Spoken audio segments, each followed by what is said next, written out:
So, we are going to be simply talk about the gears and gems and how it works. The boss weapon must have the level 20 Volatile Dead and level 20 Solar Orb for 6 rank for boss of gems. And weapon crafted through fracturing all fire spells and adding some Chaos Orb to reroll the cast speed, spell damage, as such. And helmet is a pretty simple resistance and energy shield helmet. With enemy you curse takes 6% increased damage. Talk about the focus. This is just like a normal one. The spell skills, spell damage, and something that's related to this. An amulet, you may need a spirit and all spell skills. Currently using a 2, but I'm onto the buying +3. Body armor, this is random drop from my first attempt, and it has everything I need. So all elemental resistances and 13 spirits persecuted. So it provides a 52 spirit and 50% to all 40% to all elemental resistances. So that's pretty enough for this build. The inner shield is low to 167, but it is manageable. And Amethyst ring, talk about we got some chaos damage and pretty simply tons of resistances on this ring. The increased chaos resistance is pretty important for this build, as this important lacks increased damage. So I just crafted using a magic item with chaos damage and elemental resistances into this. And other ring is a Ming's Heart with max roll with quality upright. The 48% extra chaos is pretty huge. I'm using this ring until we got boss slots of Venter's Gamble. The grove is pretty straightforward as well. The resistances, some intelligence, some energy shield, and with magnitude of damage elements socketed. The boots, it's pretty straightforward as well. 30% increased movement speed and 10% increased movement speed when on roll life. And the belt is straightforward too, but I'm adding a little twist that increases mana regeneration rate. Now, talking about the gems, Solar Orb is pretty much the fire starter for this build. Solar Orb kills the first enemy or the tougher rares, so you can use a Volatile Dead to rest of the enemy. The Incinerate is simply using for single target, and you may need to use this elemental weakness to manually lose mana, so that Incinerate gets a huge fuel, so that you can channel this pretty long duration. The elemental weakness can be used to with like 70% of your mana,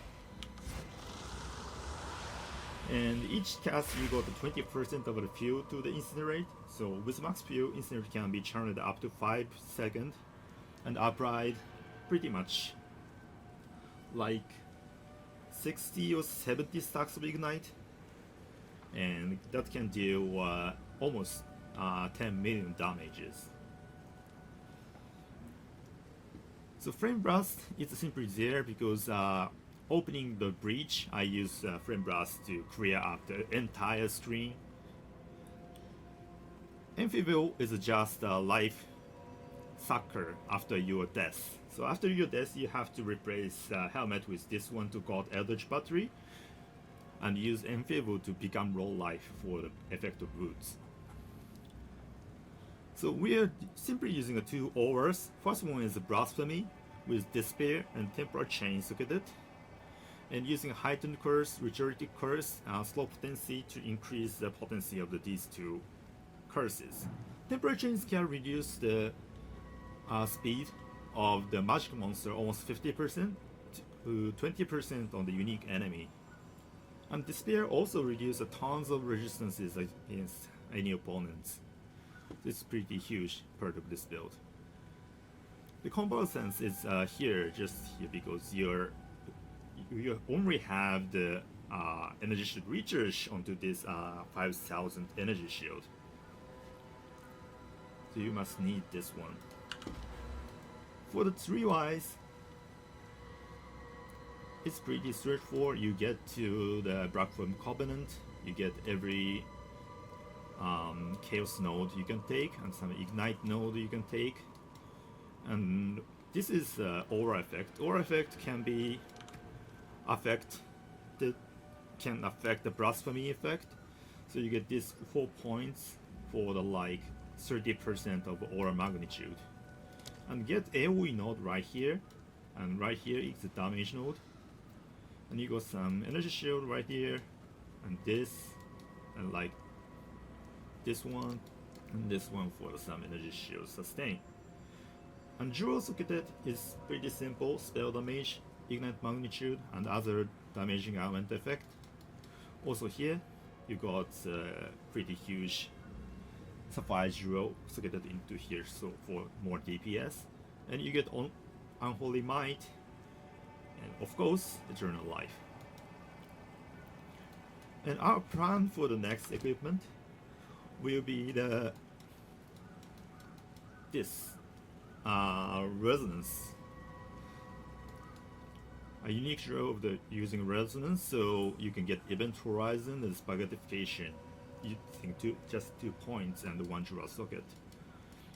And we'll be focusing on getting some 1K stuff like Megalomaniac, taking Sealing Heat, or the node like Arsonist, Energized Blaze. This will boost your QOL, or the damage, pretty well. That's everything that I can talk about right now. And this later we are going to show you some mapping showcase, so that you can see what I do, mostly about my expedition experience, and against bosses, and against some like huge packs like strong boxes. So thank you for listening to my brief guide of this build at this point.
Itching for me to lose another limb, are ya?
The Serpent Clan rises once more.